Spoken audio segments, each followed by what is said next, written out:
guys, kembali lagi di channel Yende. Di video kali ini, admin akan mendongeng sebuah film fantasi adventure berjudul The Slot in the Hell of the Mountain King yang dirilis pada tahun 2017. Film ini menceritakan tentang petualangan tiga saudara menjadi seorang putri yang diculik oleh troll mengerikan. Namun perjalanan mereka tidak selalu mulus karena mereka harus berhadapan dengan makhluk-makhluk aneh di dalam hutan. Dan bagaimana keseluruhan ceritanya? Daripada penasaran, mari kita simak alur ceritanya.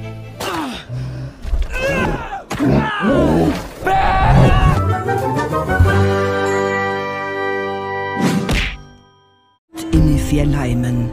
Scene dibuka dengan suara Pak Bagong yang menceritakan tentang legenda kuno, di mana terdapat sebuah gunung sangat besar yang tidak pernah dijamah oleh manusia. Di dalam gunung itu, hiduplah seekor troll raksasa mengerikan yang sedang tertidur, dan ia biasa dipanggil dengan Mountain King.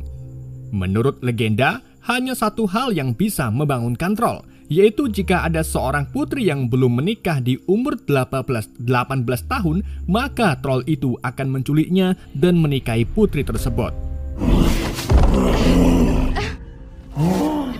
Scene lalu beralih ke sebuah kastil kerajaan, di mana hiduplah seorang putri bernama Christine yang sedikit keras kepala.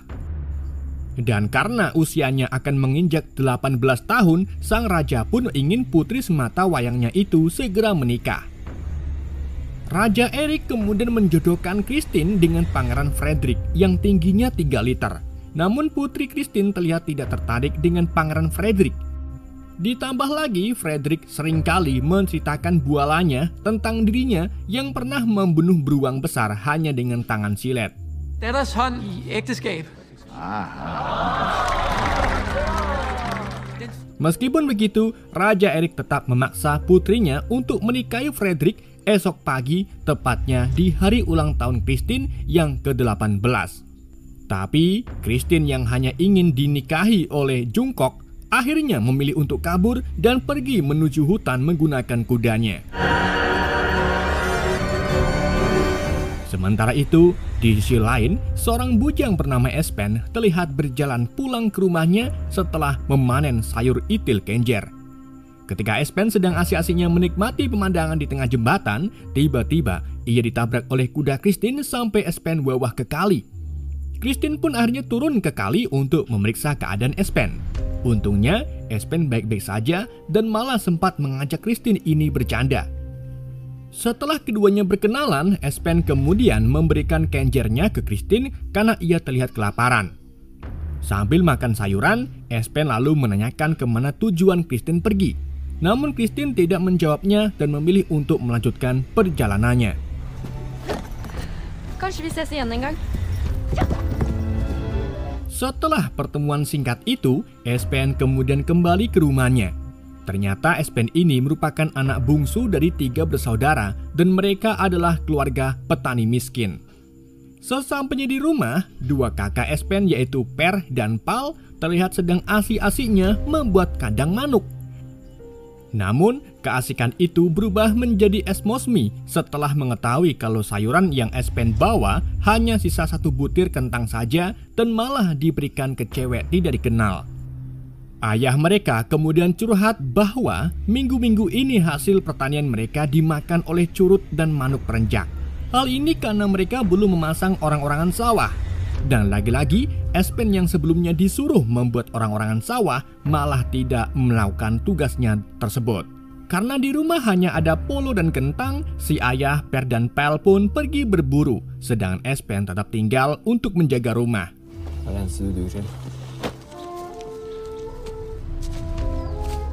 Selama ditinggal berburu, Espen melakukan hobi kesukaannya yaitu obong-obongan geni.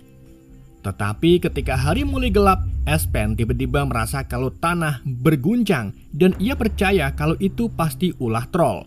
Espen pun sok-sokan ingin melawan troll menggunakan besi panasnya, tapi tanpa disadari kalau percikan api dari besi itu terlempar ke kain dan mulai terbakar.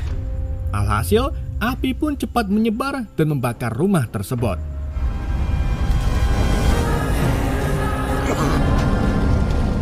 Di sisi lain, Putri Christine masih berkeliaran di hutan untuk mencari tempat beristirahat.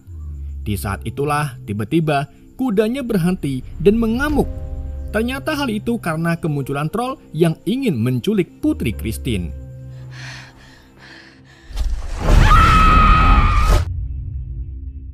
Di pagi harinya, Per, Pal, dan sang ayah akhirnya kembali ke rumah setelah berburu kelinci.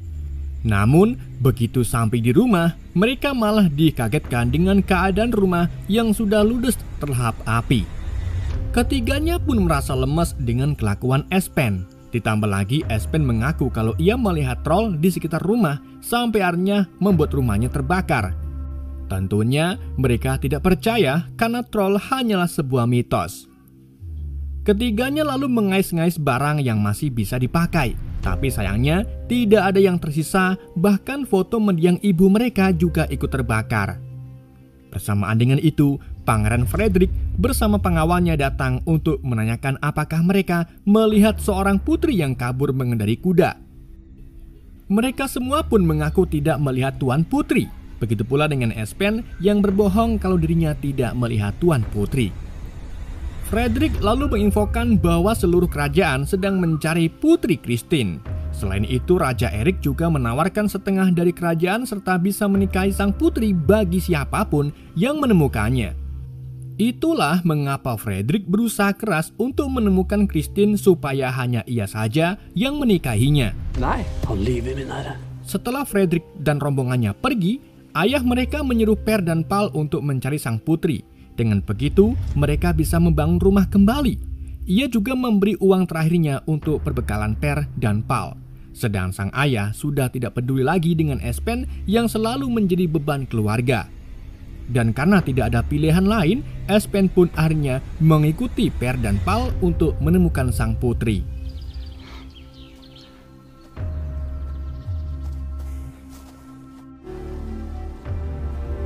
Di sepanjang perjalanan mereka, Espen seringkali memungut rongsokan seperti kaca dan juga helm, dengan alasan mungkin saja mereka akan membutuhkannya nanti. Di waktu yang sama, tiba-tiba mereka mendengar suara seorang wanita tua yang meminta bantuan. Namun karena tujuan mereka adalah mencari Tuan Putri, Per dan Pal pun menolak untuk membantu wanita tersebut dan malah melanjutkan perjalanannya. Sedangkan Espen yang masih memiliki hati baik meskipun polos memilih untuk pergi ke sumber suara tersebut. Dan setelah ditelusuri, ternyata yang meminta bantuan adalah nenek tua dengan hidung sangat panjang yang tersangkut di celah-celah kayu. Setelah Espen berhasil melepaskannya, nenek itu mengaku kalau ia sangat lapar karena sudah terjebak di tempat itu cukup lama. Jadi Espen pun memberinya satu-satunya kentang yang ia miliki. Espen juga mengaku kalau keberadaannya di tengah hutan ini hanya untuk mencari putri yang menghilang.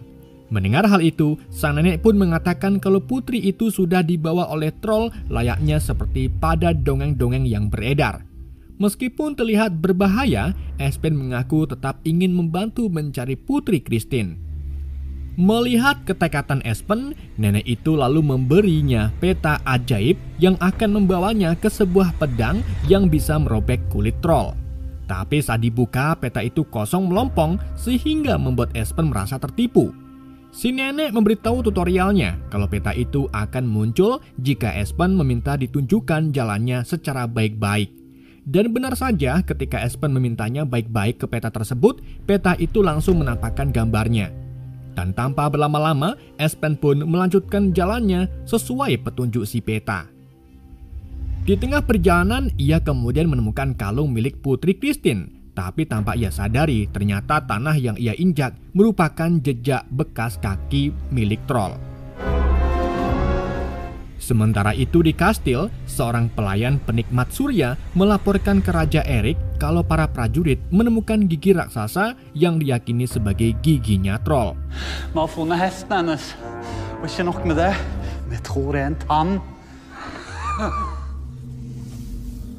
Di hari berikutnya, Putri Christine terbangun di sebuah goa troll bersama beberapa kambing. Alasan troll memberikan Christine kambing karena ia berpikir kalau manusia sama seperti troll yang suka memakan hewan mentah. Sedang di tempat lain, Per dan Pal menemukan beberapa apel emas di dalam keranjang. Keduanya yang kelaparan kemudian mulai memakan satu buah apel. Namun karena rasanya sangat enak, mereka malah menghabiskan semua apel tersebut. Tapi tanpa disadari apel itu membuat mereka mulai bertingkah aneh. Sampai akhirnya 3 wanita cantik datang mendekati Per serta Pal dan mengatakan kalau masih banyak makanan di rumah mereka. Alhasil 2 bersaudara itu pun ikut ke rumah ketiga wanita tersebut. Di samping itu, Espen melihat kedua kakaknya dan mulai mengikutinya dari belakang. Namun Espen malah berakhir di jalan buntu penuh bebatuan. Ia juga menemukan apel emas dan begitu ia memakannya, Espen langsung berhalusinasi seperti 2 kakaknya dan melihat batu di depannya terbuka. Setelah masuk ke dalam batu itu, Espen menemukan kedua saudaranya sedang makan besar bersama 3 wanita cantik. Espen pun tak ingin melewati kesempatan ini dan mulai bergabung dengan mereka. Setelah memakan beberapa jamuan, Espen kemudian mulai sadar kalau mereka berhalusinasi karena memakan apel emas. Dan rupa-rupanya para wanita cantik itu adalah penyihir. Gak cuma itu, makanan yang di atas meja juga terbuat dari cacing, ulat, tikus, dan bahan-bahan yang sudah membusuk. Mengetahui hal itu, Espen pun langsung menyeret kedua kakaknya dan menyadarkannya. Setelah mereka sadar, ketiganya pun mulai kabur dari tempat itu yang kemudian dikejar oleh para penyihir.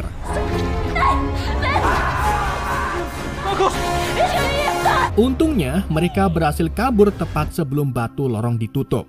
Dan karena hal inilah, kedua kakaknya itu akhirnya percaya dengan Espen.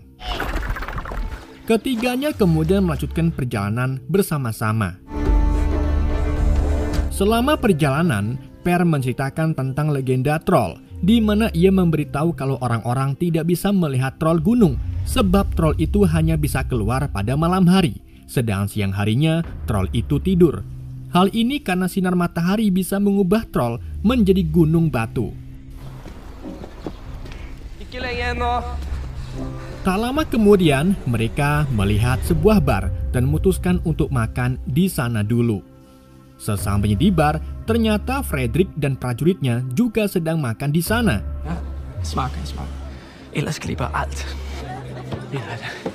Jadi Fredrik mendekati Espen dan 2 saudaranya. Dan karena tidak mau mereka menemukan Christine terlebih dahulu, alhasil Fredrik menawarkan uang cukup banyak agar mereka memberitahu tentang clue keberadaan Putri Christine. Per dan Pel pun mulai tergiur dan menyuruh Espen menyerahkan peta ajaibnya. Namun Espen menolak memberikan petanya. Jadi Espen melemparkan sup panas ke wajah Fredrik. Alhasil, keributan antara 3 saudara melawan Fredrik dan prajuritnya pun terjadi.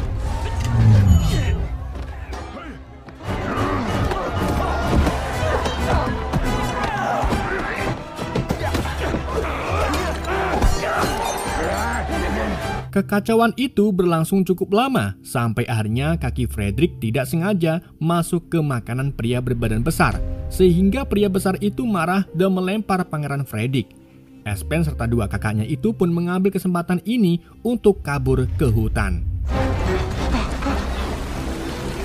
Akan tetapi, Fredrik dan prajuritnya berhasil melacak Espen dan membuatnya terpojok di ujung tebing. Karena tak ada pilihan lain, Per dan Pel pun memaksa Espen agar menyerahkan petanya. Namun Espen menolak dan malah mengajak 2 saudaranya untuk terjun ke air.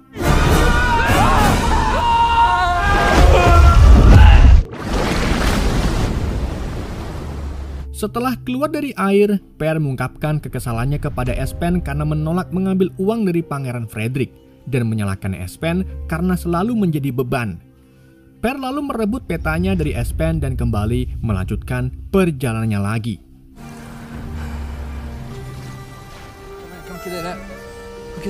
Di tengah perjalanan, Espen kemudian memungut kulit beruang karena berpikir nantinya akan berguna. Sementara itu, di tempat lain, troll mencoba untuk menikahi Putri Christine. Tetapi sang putri mengatakan kalau ia tidak mau menikah jika tidak ada gaun pengantinnya. Alhasil, troll itu pun membuatkan gaun untuk Christine terlebih dahulu. Kita kembali lagi ke Espen dan saudaranya. Mereka lalu mengikuti arah peta ajaib untuk mendapatkan pedang. Mereka kemudian sampai di tempat berkabut yang mengganggu pandangan mereka.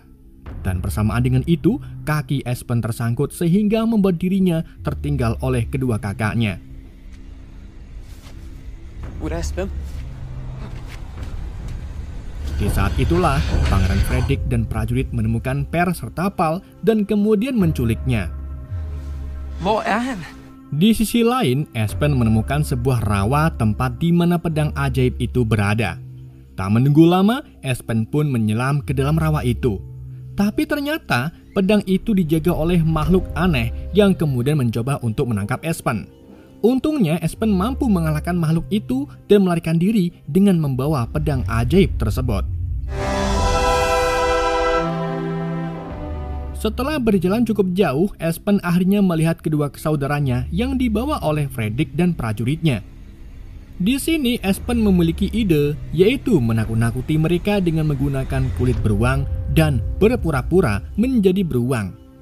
Ternyata upaya Espen ini cukup membuat Fredrik ketakutan. Tapi prajurit Fredrik yang berbadan besar menghentikan Espen dan mengungkapkan kalau itu bukan beruang asli. Alhasil, Fredrik pun menahan Espen bersama dua saudaranya, serta merebut pedang ajaibnya. Setelah berhasil, Fredrik lalu berencana untuk membawa mereka ke gunung sebagai umpan troll. Hva med Kristin? Di malam harinya, mereka lalu berkemah di hutan. Tapi tiba-tiba troll muncul hingga membuat Pangeran Fredrik dan prajuritnya melarikan diri.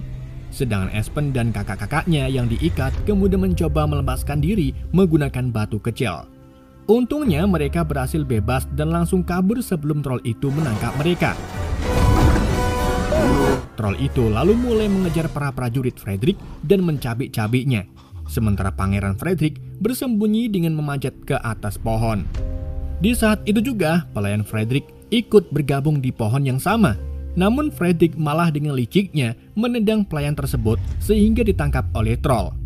Tapi selang tak lama, troll itu juga menemukan keberadaan Fredrik dan kemudian membawanya. Sedangkan Espen dan dua saudaranya bersembunyi di antara bebatuan. Tetapi lagi-lagi, sayangnya, Pel malah tertangkap oleh troll dan dibawa ke tempat persembunyiannya bersama Fredrik. Kejadian ini pun membangkitkan semangat Espen dan Per untuk menyelamatkan Putri Christine dan juga Pel. Mereka lalu mencoba yang berguna untuk Pel, dan untungnya Espen berhasil menemukan kembali pedang ajaibnya yang ditinggalkan oleh Fredrik.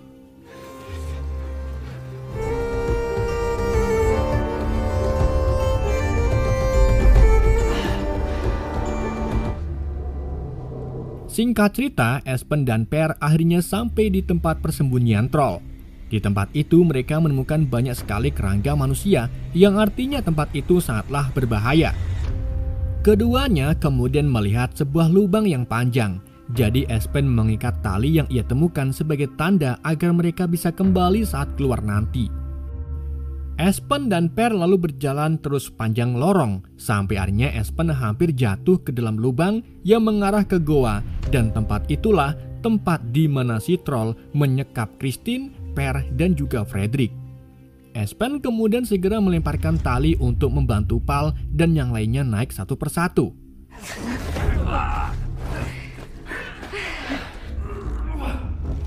Setelah membebaskan semuanya, mereka lalu lanjut pergi dari tempat tersebut. Ketika mereka sampai di pintu keluar, mereka mendapati troll ini sedang tidur menghalangi jalan keluarnya. Jadi mereka sebisa mungkin melompati ekor si troll agar tidak terbangun.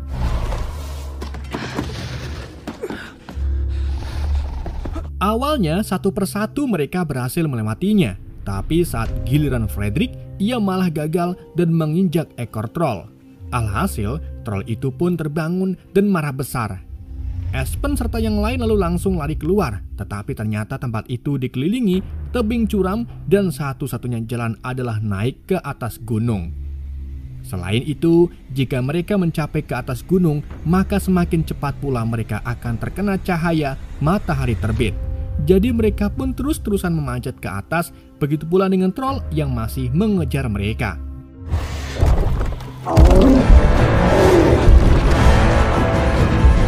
Tak lama kemudian Espen, Pell, Per, dan Christine mencapai puncak gunung, sedangkan Frederick bersembunyi di balik batu lereng gunung. Saat troll itu juga mencapai puncak gunung, Espen mau tak mau harus menghadapinya menggunakan pedang ajaib. Namun troll itu malah mendorong Espen sampai terjatuh dan pedangnya terlempar jatuh. Jadi Per pun melemparkan batu ke troll untuk mengalihkan pandangannya. Akan tetapi si troll malah mendorongnya cukup kencang sehingga Per menabrak batu dan tidak sadarkan diri. Melihat saudaranya dipukul, Espen pun segera bangkit. Ia lalu melihat matahari yang sebentar lagi akan terbit. Jadi ia menyuruh Christine untuk mengalihkan perhatian troll.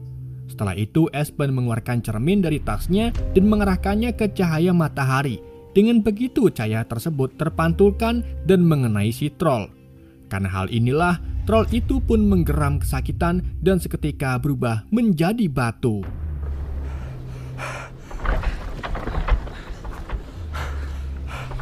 Beberapa saat kemudian, Per kembali sadar dan berkumpul kembali dengan Espen serta Pal.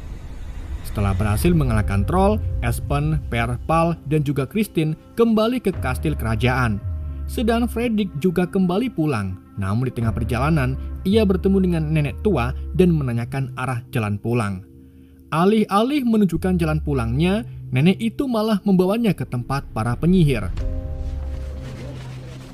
Sementara itu, Christine sampai di kastil dan bertemu kembali dengan orang tuanya. Raja Erik lalu menawarkan Espen setengah dari kerajaan.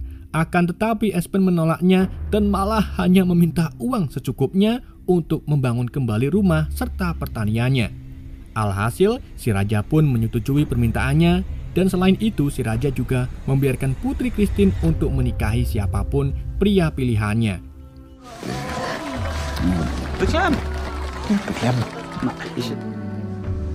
Espen dan kedua saudaranya kemudian berjalan kembali ke rumah mereka. Sesampainya, mereka lalu bertemu kembali dengan ayah mereka yang menyambut hangat kepulangan mereka. Dan setelah tahu kalau Espen yang mengalahkan troll serta menyelamatkan sang putri, si ayah pun merasa bangga kepada Espen.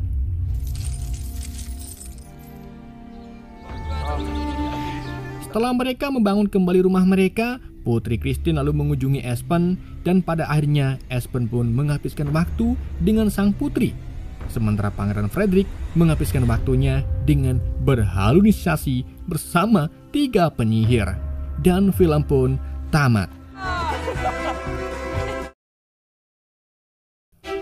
Oke guys, itulah alur cerita film The Aslan, The Hell of the Mountain King.